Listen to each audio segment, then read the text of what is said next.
My parents, naturally, as with most immigrants, struggled considerably. I had motivated interest to start making money early, partly to help them. Started my first company that had any real equity value at 17.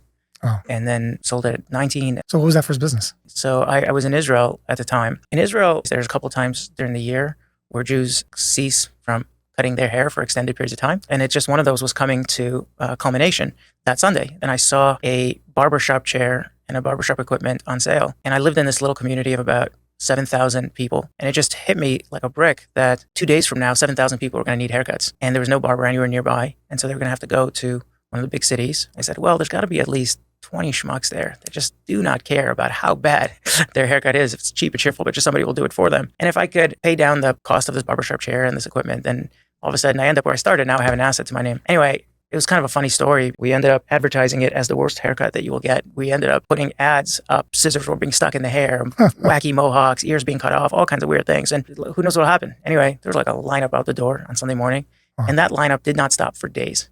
And it just continued. And all of a sudden, after a while, it was still busy. And people would start to come from other little villages across Israel. And it sort of dawned on me that there were all these little communities that were demographically too small to have a permanent barbershop. And so there was an opportunity to kind of come in and soak up some of that demand. And, over time, so I started to put myself and other barbers on trucks and go drive across Israel, soaking up the demand. And over time, we had dozens of barbers across the country. The person that came in to buy the business actually walked in. He was one of our customers, and he said, I'd like to buy your business. So he says, what do you want for it? I start thinking about the costs of the leases, the equipment, the space, the rentals. I'm like, well, what if I just broke even? Could I just get all that back? So I gave him a number, 25, 30,000, something like that. I don't know. And then he says to me, oh, that's it. And I was like, it just dawned on me that I made a colossal mistake. And I'm like, oh, I mean, per location, of course. And he's like, how many locations do you have? I'm like, well, I have 13 permanent locations and we have 18 part-time locations and da-da-da-da.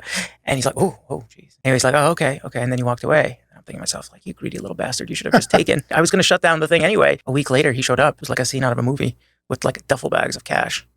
And he's like, I have 180,000 as a first deposit. Will you take it in installments? Oh my gosh.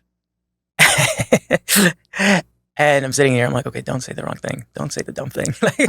So I started to negotiate with him. And I said, that will be okay, but on one condition, that I get every penny of our earnings until the day I leave. Wow. And then I'll accept your payment plan.